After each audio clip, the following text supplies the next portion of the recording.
Olhe bem a imagem dessa mulher no canto esquerdo da sua tela. O nome dela é Catherine Peres Chakdam. Agora olhe a imagem no canto direito. Consegue perceber alguma semelhança?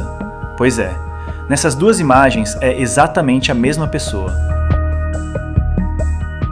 Aqui neste vídeo você vai entender com detalhes como essa mulher e jornalista israelense conseguiu se infiltrar entre os líderes do Irã, se passar por uma mulher muçulmana e retornar ao seu país. Catherine Peres Chakdam nasceu em Paris em uma família judaica. Ela cresceu na França, mas suas raízes estavam profundamente ligadas às tragédias do século XX. Seu avô materno lutou contra os nazistas durante a ocupação, e o seu avô paterno era sobrevivente do Holocausto. A família dela carregava a memória do medo, mas também da resistência. Mesmo assim, apesar desse passado, a religião não desempenhou nenhum papel na infância de Catherine. O lado paterno da família carregava uma história particularmente sombria. O pai de Catherine, Eidro Peres, era filho de judeus seculares da Espanha. Nos anos 1930, seu avô, Eli Peres, tornou-se comunista e acabou na mira do regime fascista de Franco. Então a sua família decidiu fugir para a Palestina sob mandato britânico. Mas a jornada foi interrompida na Tunísia. Após a queda da França, a Tunísia ficou sob controle do governo de Vichy, alinhado aos nazistas. A família Peres foi presa como judeus e internada em um campo de concentração nazista. Não havia câmaras de gás, mas os internos eram deixados para morrer de doenças e fome. Um dos filhos Peres morreu de fome. Eli Peres era médico. Ele tratou um guarda que contraiu tifo e, em troca, esse mesmo guarda ajudou a família Peres a escapar. Após a guerra, a família ficou na Tunísia. Quando Eidro, o pai de Catherine, completou 18 anos, ele mudou-se para Paris para estudar. Catherine lembraria mais tarde: "Meu pai literalmente herdou o trauma de seus pais. Eles nunca se recuperaram do que sofreram. Meu pai passou a vida inteira negando sua identidade. Ele odiava ser judeu." Então, quando Catherine tinha 11 anos, sua mãe morreu. Ela ficou com seu pai. Em alguns depoimentos, ela disse: "Fui criada muito secular", ela diria depois. "Nunca cresci com um senso de identidade judaica." Escola, livros, música, Paris. Tudo que preencheu sua juventude não tinha nada a ver com o judaísmo. Mas o verdadeiro distanciamento veio depois, quando ela se mudou para Londres. Catherine foi aceita na London School of Economics. Lá, entre estudantes do mundo todo, ela encontrou algo muito diferente da vida em Paris a que estava acostumada. Aqui que era um dos pontos centrais de toda essa história. Em 1999, ela conheceu um homem que mudaria seu futuro, um muçulmano do Iêmen chamado Faris. Ele era carismático, confiante e devoto.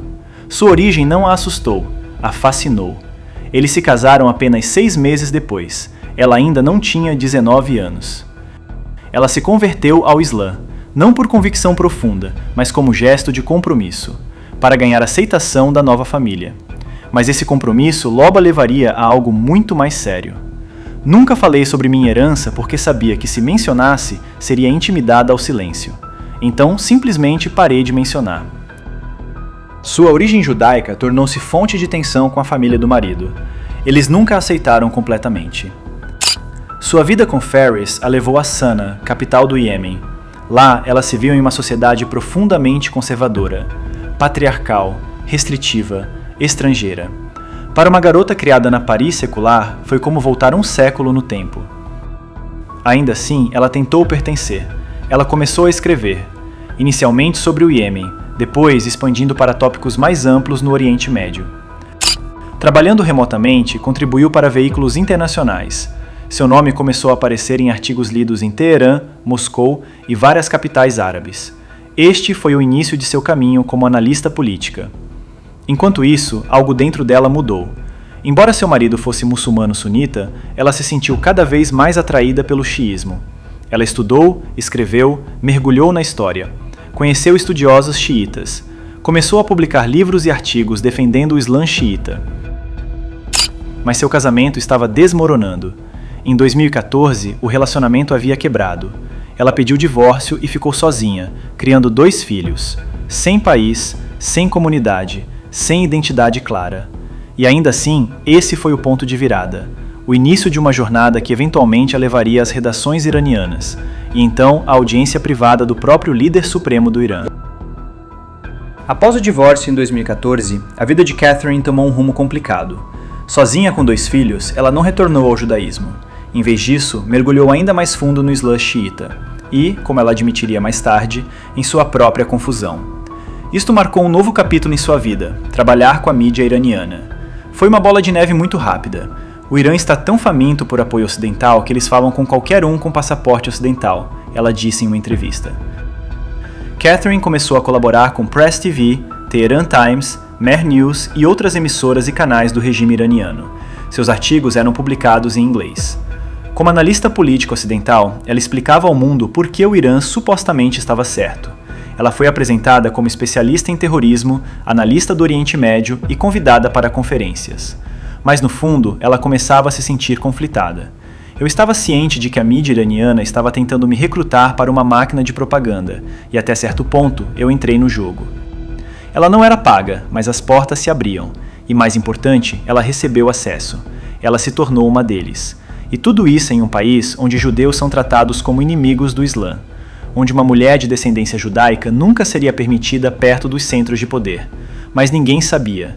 Sua origem permaneceu oculta. Em 2017, ela viajou a Teherã para participar de uma grande conferência sobre a causa palestina.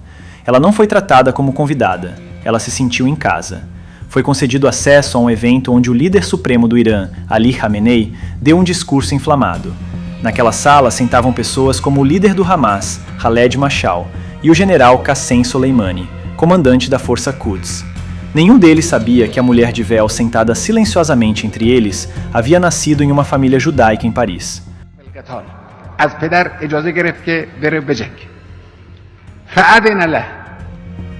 Mais tarde, aparecendo na televisão estatal iraniana, ela disse o que eles queriam ouvir.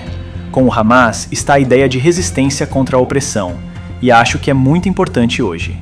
Suas palavras soaram como música para oficiais iranianos. Uma mulher que se converteu ao Islã elogiando a resistência xiita. Ela era o símbolo perfeito. E ninguém sequer tentou perguntar, quem é ela realmente? Catherine conseguiu se infiltrar no Irã porque entendeu algo crucial. Como usar informação e habilidades estratégicas para criar oportunidades onde outros não veem. Ela estudou, aprendeu idiomas, adaptou-se e transformou conhecimento em acesso a lugares que pareciam impossíveis. Hoje, muita gente quer criar novas oportunidades financeiras, mas não sabe por onde começar. A boa notícia? Você não precisa se infiltrar em governos estrangeiros para ganhar dinheiro extra. Existe um sistema que ensina habilidades práticas usando inteligência artificial para gerar de 2 a 5 mil reais extras todos os meses. Um exemplo é a Graziele. Ela começou a usar esse sistema e faturou R$ 1.261 em apenas 7 dias. Se você quer aprender essas habilidades e criar uma fonte de renda extra, clique no primeiro link da descrição desse vídeo. Lá você vai falar no WhatsApp direto com o Thiago, nosso parceiro aqui do canal. Ele vai liberar 3 aulas gratuitas explicando tudo o que você precisa saber. Simples assim. Mas voltando a Catherine e sua infiltração no Irã. Maio de 2017. Poucas horas antes das eleições presidenciais do Irã. Catherine Peri-Shakdam estava viajando com Ibrahim Raisi, ex-presidente do Irã, em sua campanha eleitoral, de Tehran a Rasht. Nenhum oficial de baixo escalão a convidou. Seu acesso veio através de um dos principais propagandistas da Revolução Islâmica, um homem que ironicamente foi educado nos Estados Unidos. De repente, ela tinha algo que a maioria dos jornalistas ocidentais não tinham: uma entrevista individual com um homem destinado a se tornar o próximo presidente do Irã. No Irã, o acesso estrangeiro a candidatos presidenciais é quase impossível, especialmente antes das eleições. Mas Catherine não foi tratada como uma estranha. Ela era vista como alguém confiável. Uma cidadã francesa anteriormente casada com um muçulmano do Iêmen.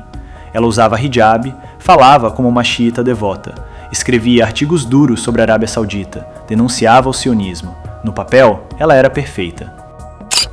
Raisi falou calmamente. Ele queria parecer moderado e racional. Falou sobre a importância de respeitar a soberania nacional, sobre rejeitar intervenções militares, sobre diplomacia. Mas Catherine o pressionou. E quanto ao envolvimento do Irã no Iêmen, Síria, Líbano? Raisi não vacilou. Não intervimos, agimos como poder moral. Temos o dever de proteger os inocentes do Ocidente, do extremismo sunita da Arábia Saudita. Ele foi claro. A ideologia do Irã não era apenas nacional, era universal. O Irã se vê não como agressor, mas como libertador. Acredita ter uma missão divina de exportar justiça islâmica muito além de suas fronteiras. De todas as suas viagens ao Irã, um encontro se destacou acima de tudo. Ayatollah Ali Khamenei, líder supremo da República Islâmica. Um homem acima do presidente, do governo e até do militar. Ele governava há mais de 30 anos. Eles o chamavam de representante de Deus na Terra. E um dia, Catherine se viu cara a cara com ele. Eles estavam sozinhos em uma sala, portas fechadas. Khamenei começou com conversa casual, tentando deixá-la à vontade. Sua voz era suave, quase um sussurro, aguda, delicada. Mas em minutos, o tom mudou. Ele começou a falar sobre o fim dos dias, sobre como ele, Khamenei, seria aquele que inauguraria o retorno do Mahdi, a figura messiânica no Islã xiita. Ele falou de uma grande guerra que o Irã lideraria, sobre a necessidade de liberar a mesquita Al-Aqsa em Jerusalém, para que o Mahdi retornasse e salvasse a humanidade. Ele enquadrou as guerras no Iêmen e na Síria como parte de uma missão divina. Disse que tinha um dever sagrado, um propósito mais alto que política ou fronteiras. E alegou, chocantemente, que mesmo matar pessoas inocentes poderia ser justificado se fossem inimigos de Deus. Ele não se importa com seu país, Catherine disse depois. Ele literalmente o veria queimar se isso significasse que o Islã triunfaria. E ainda assim, ele não tinha ideia de com quem estava falando. Uma mulher, uma judia, uma cidadã francesa. Tudo o que ele considerava inimigo. Mas ele não sabia, ou talvez soubesse e escolheu não acreditar. Eles não tinham certeza sobre mim no início, ela diria. Eles não tinham ideia de que eu era judia, mas eventualmente decidiram que eu seria uma pessoa perfeita para transmitir sua perspectiva, para ganhar novos recrutas para sua causa. Catherine admitiu que simplesmente tinha medo de ser ela mesma, medo de ser julgada, rejeitada, mas graças à filha, ela começou a ver o mundo sob uma luz diferente. Quando a verdade sobre sua origem tornou-se pública, o pânico se espalhou no Irã. Canais do Telegram próximos ao ex-presidente Mahmoud Ahmadinejad alegaram que um agente do Mossad havia se infiltrado nos mais altos níveis do governo. Todos os artigos e entrevistas com seu nome foram removidos dos sites oficiais. A mídia estatal declarou que nunca havia trabalhado com ela. Seu nome foi apagado. Anos depois, Catherine escreveria que há muito sentia desconforto com o tratamento do Islã às mulheres. Acrescentou que durante seu tempo no Irã, evitou discussões e nunca revelou suas verdadeiras motivações. Ela simplesmente escutou.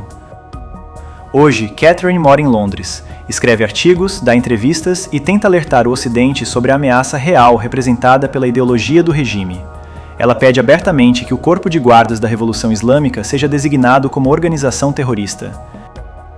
A própria Catherine admite que sua jornada foi confusa, contraditória e difícil, mas ela acredita que agora, finalmente, está dizendo a verdade.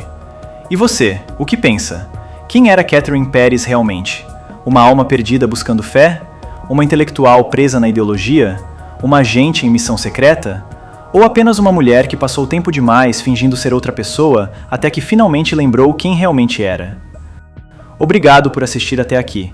Se gostou, se inscreva aqui no Ótica Militar e comente aqui embaixo quais tipos de vídeo você gostaria de assistir.